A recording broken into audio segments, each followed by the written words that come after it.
Počuj, ty náhodou nevieš, že prečo chcú do tohto Ružomberka toľko rebríkov? Veď ja to celý deň iba stále riešim samé rebríky. Aj tu do tohto kultúrneho domu to chceli. Ja vôbec nechápem. A vieš čo, ani mi nevrav. Pozerám, farba drží, omietka neopadaná, ja neviem, na čo to trepem cez pol republiky. Roboty mám ako na kostole, všade všetko rozrobené. Ja neviem. A tu beháme tu hore-dole a akurát pozerám tu voľaký mladý, no však to je jasné, to tá generácia zase na mobiloch.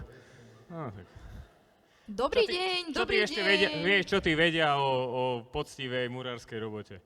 Prosím vás, a nemali ste nám priniesť nejaké rebríky? Ale Veď ale máme tu 2 rebríky, to vám akože nestačí. Ako slečna vidíte rebrík? to čo sú za rebríky? Veď ste nám mali priniesť časopis rebrík. Veď to je presne takýto časopis pre deti na základnej škole, ktorí sú prváci a štvrtáci. To nie je takéto rebríky, na čo nám takéto bude niečo. Ale mne sa to hneď nezdalo. Jaj, no tak takto je to. A hovoríte, že do koľkých rokov? No až do 4. triedy. Do 4. triedy, veď to ja mám také deti a nemáte 2 zvyšné, zobral by som rovno nejaké domov. No veď ja mám rovno 3, pokojne si zoberte, také sú párádne, všetko tam nájdete. Naozaj. Tak to berem.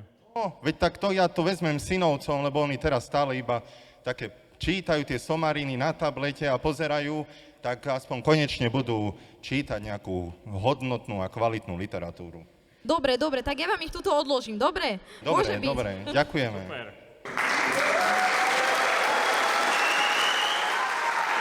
Desať z 9 murárov odporúča kresťanský časopis Rebrík, keby niekto nepočul. Áno, rebrík. Rebrík. Rebrík.